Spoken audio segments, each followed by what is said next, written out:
Halo rekan-rekan semua, selamat berjumpa lagi dengan saya, Anggono Raras. Video kali ini membahas manajemen pemasaran modul 2 dengan tema analisis lingkungan pemasaran. Perkembangan di era industri 4.0 yang sangat cepat dan dinamis saat ini secara langsung atau tidak langsung mempengaruhi lingkungan pemasaran. Kondisi tersebut berdampak kepada kemampuan perusahaan dalam melayani pelanggan serta menghadapi persaingan. Kegiatan pemasaran yang dijalankan perusahaan harus memperhatikan kondisi lingkungan pemasaran, baik secara internal maupun eksternal, atau mikro dan makro. Kemampuan perusahaan dalam mengamati, mengantisipasi, memanfaatkan, dan mengendalikan lingkungan pemasaran tersebut sangat menentukan keberhasilan pemasaran untuk mencapai tujuan perusahaan.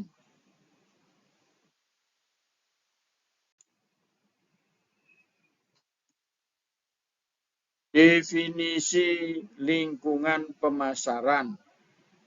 Lingkungan pemasaran adalah pelaku-pelaku dan kekuatan-kekuatan di luar pemasaran yang mempengaruhi manajemen pemasaran dalam upaya membangun dan mempertahankan hubungan dengan pelanggan dan pasar sasaran. Menurut Kotler dan Armstrong 2017. Berdasarkan hal-hal tersebut, maka seorang pemasar harus mengamati semua perubahan dalam lingkungan pemasaran untuk mengetahui tren, peluang, serta ancaman. Perusahaan yang berhasil memanfaatkan peluang dan menjawab tantangan adalah perusahaan yang mampu mempelajari semua perubahan yang terjadi di lingkungan pemasaran, sehingga mampu menyesuaikan, merancang, dan menerapkan strategi dan program pemasaran untuk mencapai tujuan perusahaan.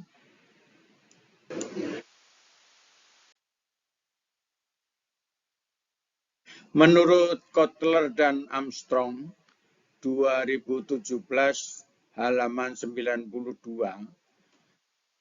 menyatakan bahwa secara umum mendeskripsikan lingkungan pemasaran terdiri dari dua bagian, yaitu lingkungan makro dan lingkungan mikro. Selengkapnya disajikan pada gambar yang tertera pada layar.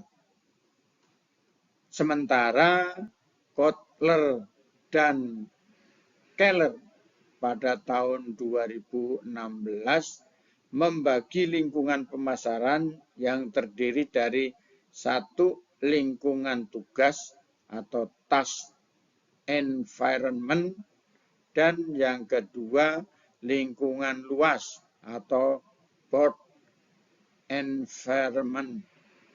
Meskipun berbeda dalam penamaan, akan tetapi pelaku-pelaku dan kekuatan-kekuatan yang terdapat pada lingkungan pemasaran tersebut tidak jauh berbeda.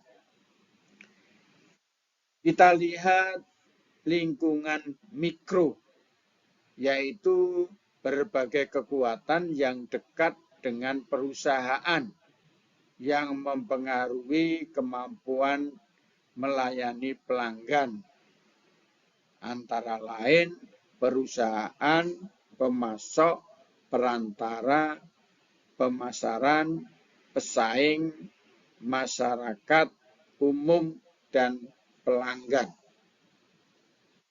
Kemudian lingkungan makro, yaitu kekuatan yang lebih besar yang mempengaruhi seluruh lingkungan mikro, seperti contohnya demografi, ekonomi, alam, teknologi, politik, budaya, dan hukum.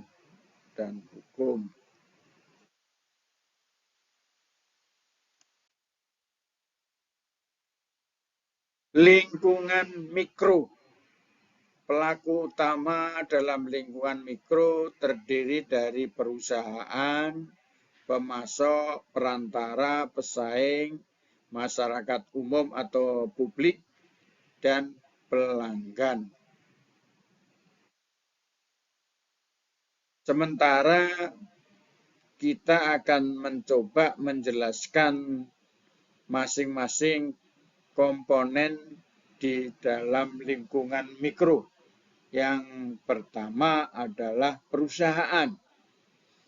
Perusahaan mengembangkan strategi dan perencanaan pemasaran yang terintegrasi dengan semua fungsi perusahaan, yaitu keuangan, produk, operasional, sumber daya manusia, bertujuan untuk menciptakan nilai bagi pelanggan dan mampu membangun hubungan dengan pelanggan secara menguntungkan.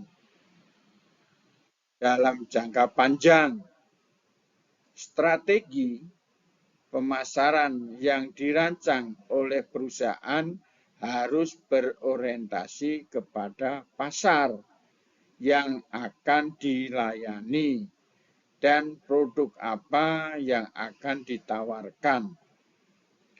Integrasi kegiatan pemasaran diwujudkan dalam konsep bauran pemasaran, produk, harga, saluran pemasaran, dan komunikasi pemasaran.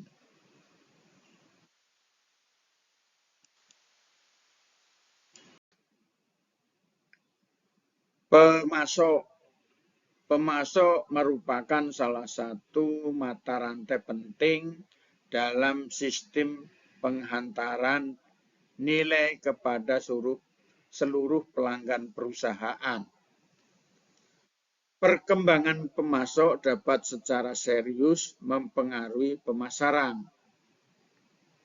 Pemasok menyediakan sumber daya yang diperlukan perusahaan untuk menghasilkan barang atau jasa yang sesuai dengan kebutuhan dan keinginan pelanggan. Contohnya, keberadaan pemasok daging bebek sangat menentukan keberhasilan pengelola bebek goreng untuk menyediakan menu makanan perlu bahan baku daging bebek yang selalu digemari oleh pelanggannya.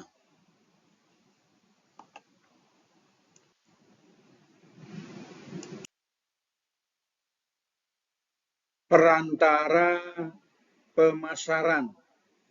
Sejumlah perusahaan yang membantu perusahaan mempromosikan, menjual, dan mendistribusikan barang ke pembeli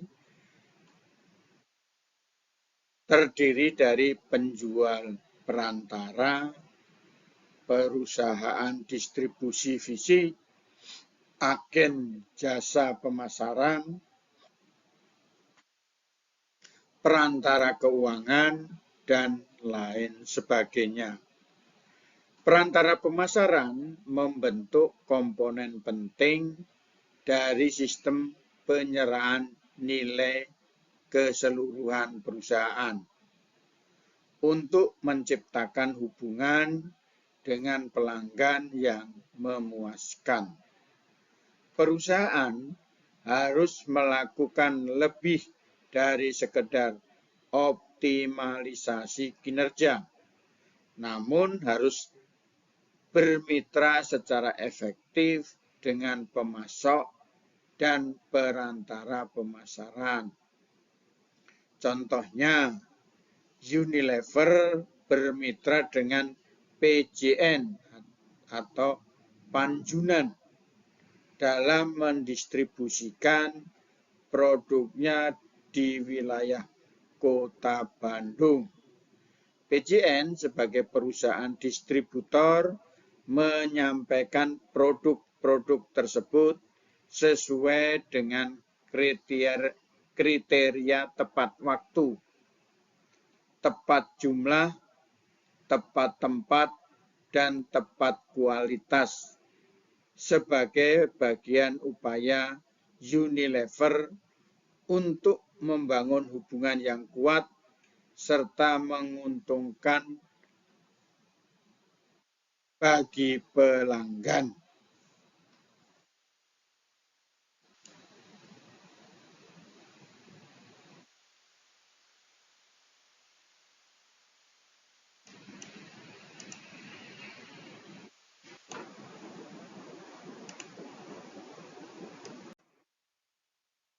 Pesaing dalam konsep pemasaran, sebuah perusahaan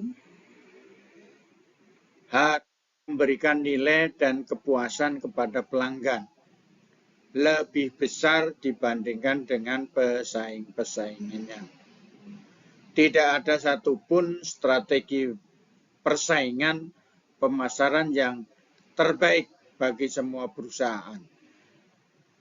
Keberadaan pesaing di lingkungan pemasaran secara langsung mendorong perusahaan untuk meningkatkan dan mengembangkan kegiatan pemasaran secara kreatif dan inovatif dalam melayani pasar sasaran yang sama.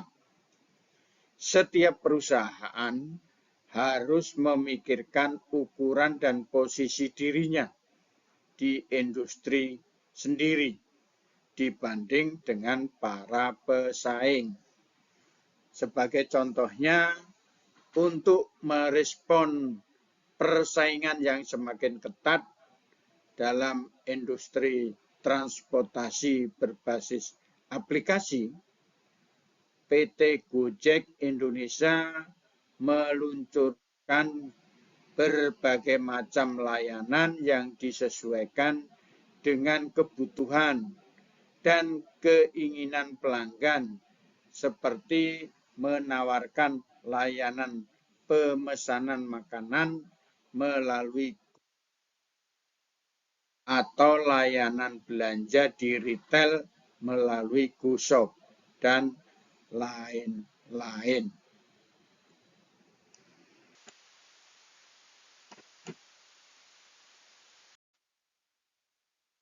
Pelanggan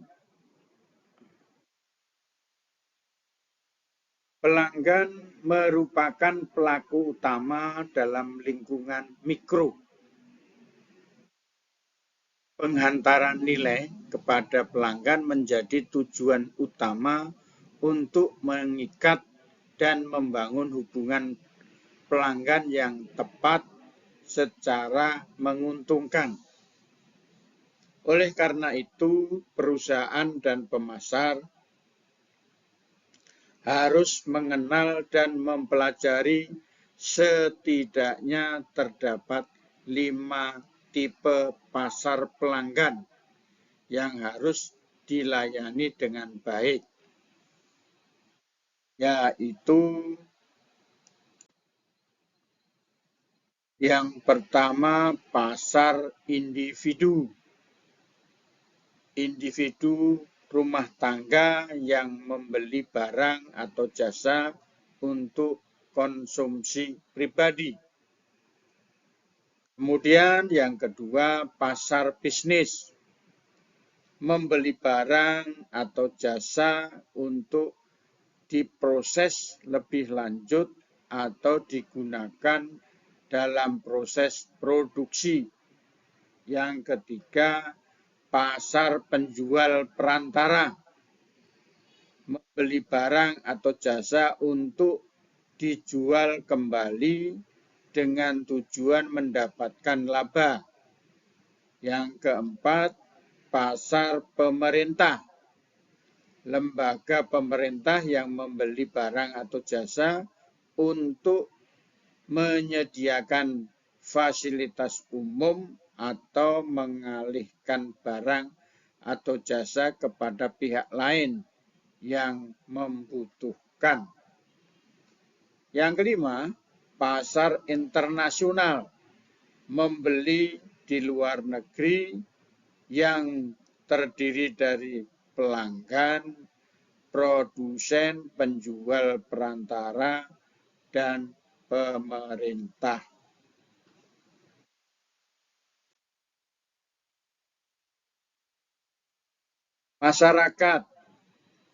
Masyarakat sebagai bagian penting pelaku di lingkungan mikro adalah kelompok yang mempunyai kepentingan aktual dan potensial yang mempengaruhi kemampuan organisasi untuk mencapai tujuannya.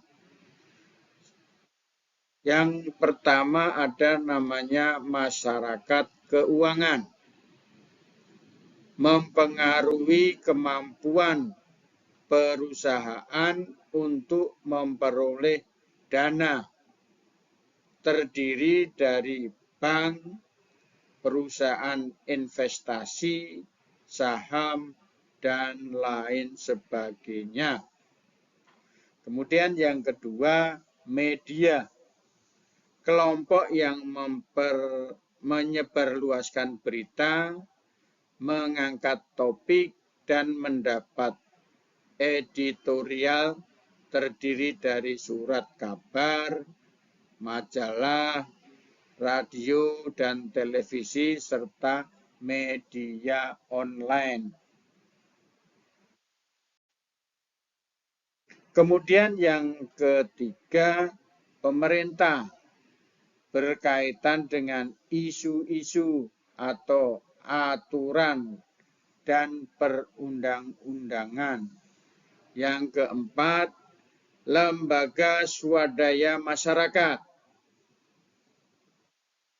Kelompok di masyarakat yang seringkali mempertanyakan keputusan pemasaran perusahaan yang berkaitan langsung dengan pelanggan, misalnya YLKI. Masyarakat lokal mencakup penduduk dan organisasi kemasyarakatan yang dekat dengan perusahaan, yang berhubungan langsung dengan perusahaan, misalnya berkaitan dengan kesempatan kerja, keamanan dan keselamatan masyarakat, dan keberadaan perusahaan. Program Corporate Social Responsibility atau yang berkaitan dengan isu dampak lingkungan. Kemudian yang keenam, masyarakat umum. Perusahaan perlu memikirkan sikap dan respon masyarakat umum terhadap aktivitas dan citra perusahaan. Hal ini mempengaruhi pembelian produk perusahaan oleh masyarakat. Masyarakat internal mencakup para pekerja, manajer, dewan direktur yang akan mempengaruhi jalannya perusahaan apabila semuanya mampu memotivasi secara positif untuk mencapai tujuan perusahaan. Lingkungan makro. Lingkungan makro merupakan kekuatan-kekuatan yang berada di dalam lingkungan yang lebih luas, yang mampu memberikan dan membentuk peluang serta menampilkan ancaman kepada perusahaan. Adapun kekuatan-kekuatan utama yang berada di lingkungan makro terdapat 6 kekuatan utama seperti terlihat di layar monitor.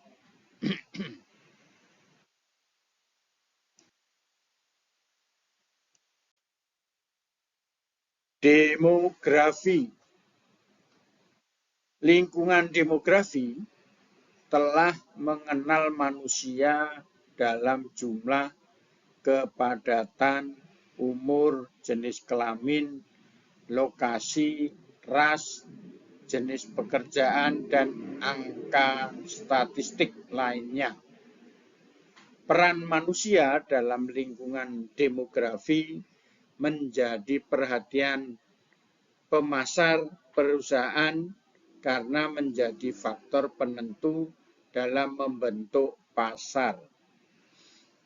Pertumbuhan populasi yang disertai dengan peningkatan daya beli berarti pertumbuhan peluang pasar yang berimplikasi besar terhadap keberlangsungan suatu bisnis atau perusahaan. Populasi yang besar dan beragam menawarkan peluang dan tantangan. Contohnya, jumlah penduduk Indonesia saat ini yang mencapai lebih dari 260 juta jiwa. Dari sudut pandang pemasaran merupakan pasar potensial yang besar untuk berbagai macam penawaran produk, baik itu berupa barang atau jasa. Oleh sebab itu, kemampuan pemasar dalam memanfaatkan lingkungan demografi berpeluang memberikan kontribusi bagi perusahaan untuk mencapai tujuan pemasaran, baik untuk meningkatkan penjualan, menambah keuntungan, dan membesarkan porsi pasar atau market share.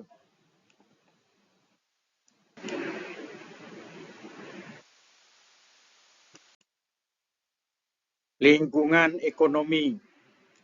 Perubahan variabel-variabel ekonomi seperti pendapatan, biaya hidup, tingkat bunga, pola tabungan, dan pinjaman memiliki dampak besar. Perusahaan harus mampu mengawasi variabel-variabel tersebut dengan peramalan ekonomi, karena mempengaruhi daya beli dan pola pengeluaran konsumen.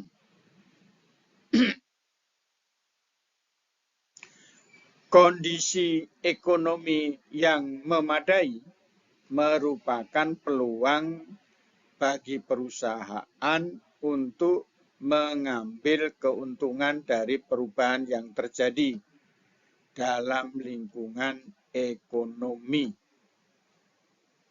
Contohnya, tingkat pendapatan seorang konsumen secara langsung akan mempengaruhi daya beli konsumen yang berpengaruh terhadap pola konsumsi yang berkaitan dengan mereka atau dengan merek apa yang akan dibeli. Kapan mereka membeli, berapa banyak yang akan dibeli, di mana tempat mereka membeli. Kondisi tersebut secara langsung menentukan keputusan pemasar yang harus diambil oleh pemasar terkait dengan produk yang ditawarkan.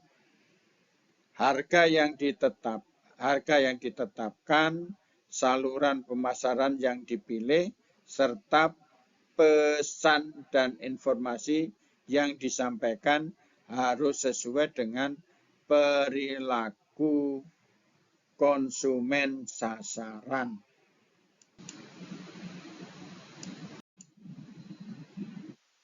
Lingkungan alam. Lingkungan alam menyangkut sumber daya alami yang diperlukan sebagai input bagi perusahaan atau yang berpengaruh oleh aktivitas pemasaran. Dalam memperhatikan lingkungan alam, perusahaan atau pemasar harus mengetahui isu-isu utama yang mempengaruhi. Contohnya, bahan baku yang berasal dari alam semakin langka. Yang kedua, meningkatnya polusi. Yang ketiga, peningkatan intervensi pemerintah. Berdasarkan kondisi tersebut, perhatian terhadap lingkungan alam mendorong gerakan hijau. Perusahaan atau pemasar harus mengembangkan rencana dan tindakan pemeliharaan lingkungan, pengendalian polusi lebih baik, dan pengoperasian perusahaan yang lebih efisien. Contoh, gerakan 3R, reduce, recycle, dan reuse, mendorong perusahaan produsen perlengkapan olahraga memproduksi kaos yang berbahan baku botol bekas air mineral, atau perusahaan otomotif yang mengeluarkan produk dengan lisensi emisi gas buangan rendah,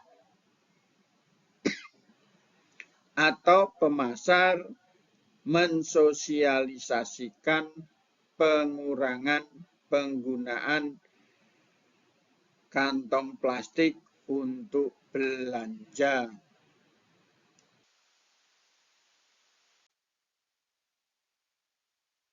Lingkungan teknologi.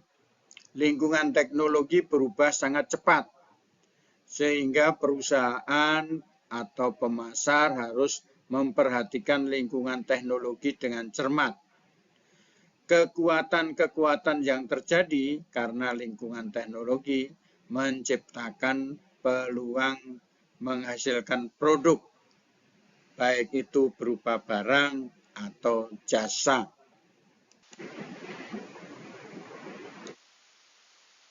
Perusahaan yang tidak mengawasi perubahan teknologi akan menemukan produk mereka tidak laku dengan cepat, dan mereka akan kehilangan produk serta peluang pasar baru.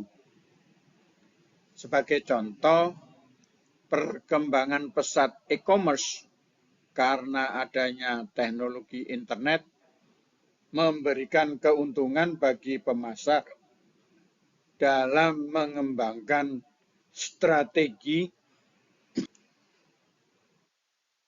dan program pemasaran yang memudahkan mereka bertransaksi dengan konsumennya dengan cepat, cermat, dan hemat biaya.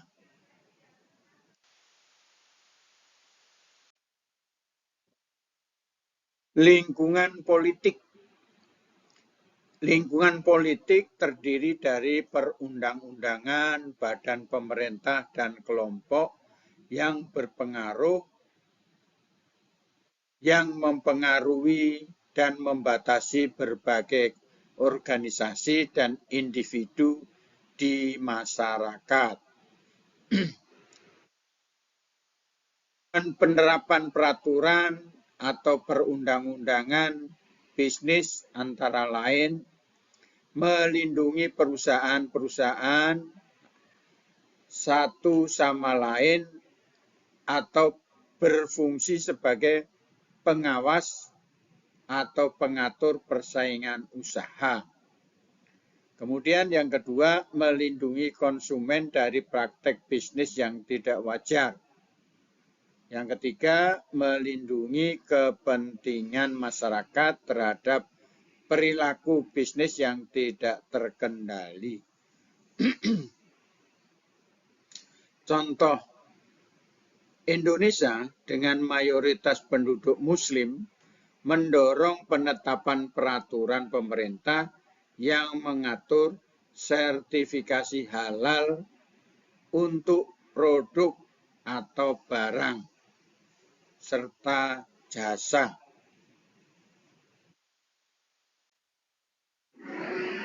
Lingkungan budaya terdiri dari institusi dan kelompok-kelompok lain yang mempengaruhi nilai dasar, cara pandang, preferensi, dan perilaku masyarakat. Beberapa karakteristik budaya yang dapat mempengaruhi keputusan pemasaran adalah sebagai berikut. Keteguhan pada nilai-nilai budaya, pergeseran nilai budaya yang bukan utama, cara pandang orang terhadap dirinya, pandangan orang terhadap orang lain, pandangan orang terhadap organisasi, pandangan orang terhadap masyarakat, pandangan orang terhadap alam. Begitu pula dengan pandangan orang terhadap dunia. Sebagai contoh, hampir sebagian besar penduduk Indonesia memiliki cara pandang bahwa mereka dikatakan belum makan apabila belum makan nasi. Kondisi ini dapat dijadikan sebagai peluang oleh industri pengolahan makanan yang berasal dari luar negeri, seperti McD dan lain sebagainya.